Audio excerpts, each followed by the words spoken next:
Hey everyone, my name is Dr. Dolores Tarver. I'm a licensed psychologist in Georgia, coming to you with your next mental health moment. May 10th is Mother's Day, and Mother's Day brings up a variety of emotions for people. You may be very excited that you get to celebrate with generations of women in your family, daughters, mothers, grandmothers, great-grandmothers, who are doing well and able to be around you this Mother's Day.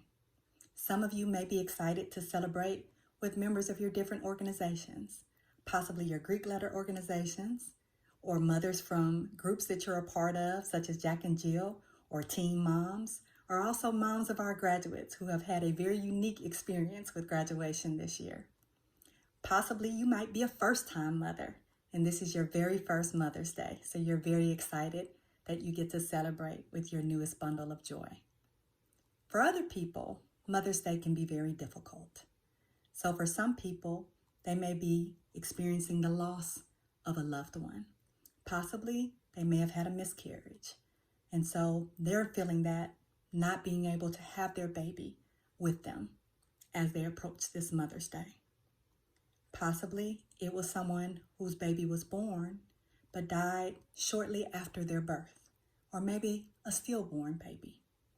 Perhaps you are a mother whose child died to a chronic or terminal illness, died in an accident, or possibly was murdered. This Mother's Day could be very difficult for you. Possibly you may have dealt with fertility issues, and as you approach Mother's Day, it is simply a reminder to you that you have not yet been able to have that child that you desire. You may be a woman who wanted at this point in your life to be married and have children, and that hasn't happened for you. And so you're now getting worried about if that'll ever be your reality. Regardless of where you fall, Mother's Day can bring some feelings of anxiety and depression. Perhaps you're unable to be with the women that you love, who you call mom, grandmothers, aunts, teachers who helped guide you and steer you along the way, maybe a next door neighbor who saw your potential. But due to COVID-19, you're unable to celebrate with them in the ways that you might typically. So you may be struggling with just feeling sad right now. We want to talk about when that sadness and anxiety gets to a point where we may possibly need to seek some support. So we know that during grief, you will be experiencing a variety of emotions. So right after you have a loss, you are going to be sad. You're going to be angry. You're going to be playing things back in your head. You may withdraw. You may not want to have people around. These are all normal reactions to grief. If those things continue past a few weeks, then we start to want to track to see if there are things that are going to be ongoing that we may need to attend to. So if you are, after 3 to 4 weeks, still having difficulty getting out of bed, still crying more often than not engaging in activities that you typically would, not getting up to shower, not putting on clothes, housework, and we all get behind in housework, but the housework is not getting done simply because you don't have the energy to do it. So you're tired all the time. Maybe you feel this sense of heaviness on you, that everything just feels like it's so much more difficult to start. Maybe you're sleeping 10 plus hours a day, or maybe you're only sleeping 2 to 3. Possibly you have nightmares about the loss that you experienced, replaying it over and over in your head. Maybe you're up at nighttime thinking about other people that possibly could die and what would happen if those people died. Maybe you're uncertain about how you're going to move forward because this mother figure in your life was the person you reached out to that supported you financially, emotionally, socially, helped you through difficult times in your life. How are you going to move on without this person being there? Maybe you started to notice some physical symptoms, chronic headaches, neck pain, back pain, stomach being upset. Possibly you just feel like your jaws are hurting because you hold them so tight, or maybe you're grinding your teeth at night. These are some examples of when depression and anxiety may have gotten to a point where we might want to look at seeking perhaps some therapy resources or maybe a support group. So I want to talk to you about how we manage and deal with these losses and how we can support people who have experienced a loss during Mother's Day. So first, let me just be very clear. All loss is loss.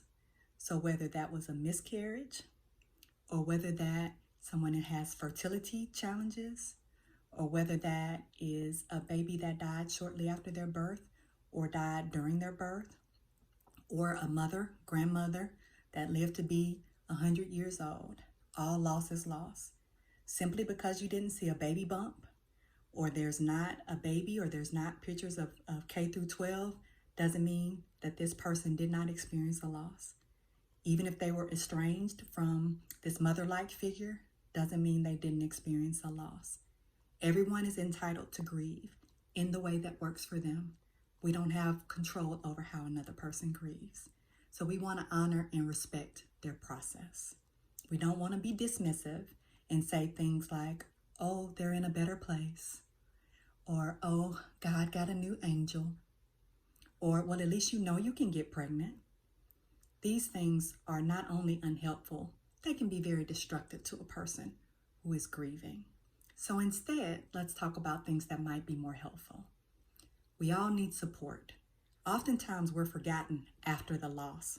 People are around in that week after the loss, maybe the next couple of weeks, and then people get moved on with their lives. No fault of their own, life happens. So let's use those phones and set some reminders. If you have a calendar, circle those dates. Here's the date that this person experienced this loss, the anniversary of the death of this person, this baby. So let me highlight that. So when it comes up next year, I can remember to reach out to them. Let me reach out to this person on birthdays, on anniversaries, on Mother's Day. All of these holidays that would often involve the loss, let me make sure I reach out to the person. I can send them a text message. I can give them a call. I can send them a card in the mail or a letter. I can drop something off on their porch, mail them a package. I don't have to always say things. We think that we're responsible for fixing people, fixing their challenges, taking their mind off of things. Sometimes a person just needs someone else to sit in their presence. Really, during this time, we need to be doing more listening than talking. Allow them to express whatever they feel like expressing. And if they don't want to, that's fine as well. If they're not ready to receive company, let me send you over a meal. Let me make sure that you're eating. Let me come over and help with that housework that I know you're not getting to, but you'd be too embarrassed to ask me to support you. So let me come on over. I'll be wearing that mask because we're dealing with COVID-19, but I'm going to be there at your home to support you in any way that I can. Or if I can't be there with you in your home, then I can always Skype, Zoom, get on social media and utilize all of these options to be able to connect with you in that way. Even if I can't be there with you physically, then at least you can see my face and know that I'm supporting you. There are support groups that are out here for loss, and it's important to know where they're offered. Oftentimes they're offered through churches, or they may be offered through local offices in town of psychologists or other therapists. So check into those things to make sure that you can provide a person a list of resources, particularly if you see their grief is lasting, as I said, into months and they're not really healing. Because grief is ongoing. I won't tell you that people stop grieving, but it gets easier. And if you notice a person is still struggling months into it, then that may be an indication that they need some support. Let's make plans. So a lot of times people just avoid a day or try to avoid a day. Instead, let's plan for how we're going to manage that day. How we're going to honor this person that you lost. How are we going to discuss this experience that you had, possibly with that miscarriage or that stillborn, right? How do we want to deal with that? Let's talk about that ahead of time so that it doesn't end up that we just avoid the day, so that we don't end up just drinking to the point where we don't remember or sleeping and hoping that the next day we'll feel better. Understand that we're all very, very different in how we manage our emotions during this time. Some people are going to be angry. They may be very frustrated with seeing all of these pictures posted of women pregnant when they're struggling either with a loss or with trying to get pregnant. And allow them to have that moment. They're not posting it on social media. They're not putting a sign up in their yard. They are simply confiding in you, who they trust, that they are struggling with the fact that other people are pregnant. and they lost a baby. And that's fair. It is fair for them to have those feelings. They won't be in that place forever, but they're in that place right now, and they're allowed to be. Recognize that validating a person's feelings is very important during this time. You don't have to agree with their feelings. You don't even have to understand their feelings. You just simply have to validate the person's feelings. Because again, we all grieve very different. Some people, even in a couple, may experience the loss of a baby very differently. People often will put pressure on someone to go ahead and start trying again to have a child if there has been a miscarriage or a loss, thinking that, oh, okay, well, if you try to have another child, then you'll feel better. That's not necessarily always the case. Some people need to just fully grieve, and it may be a year or two before they want to try having children again, and that's okay.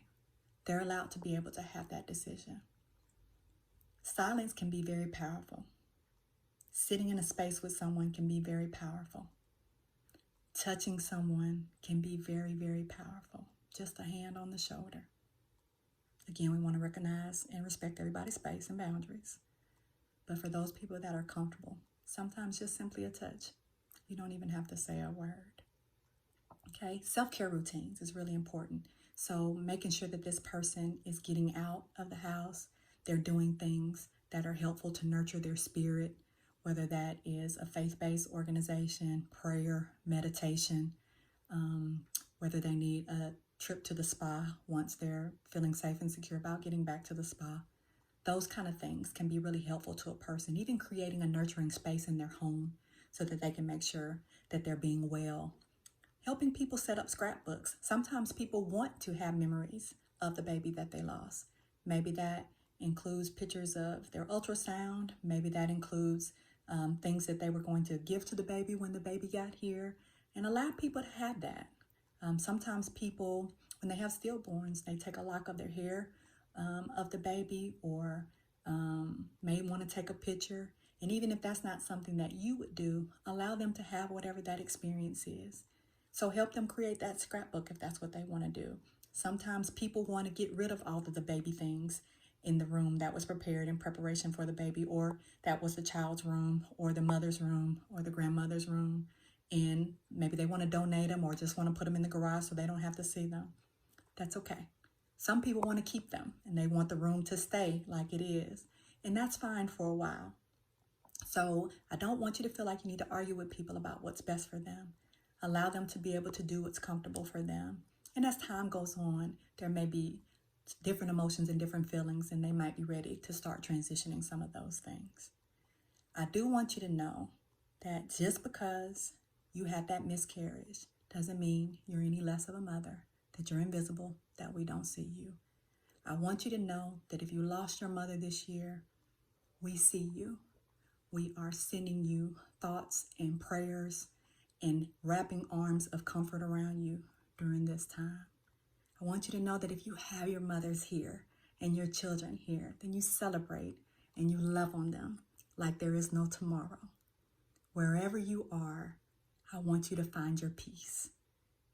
But at the end of the day, what's really important is that we know that we're seen, that we're able to have valid feelings about whatever we feel, and that there are people who will be there for us to support us should we need to have either therapy, a support group of other moms or other people who have lost their mothers or lost their children is there. Okay? Be encouraged.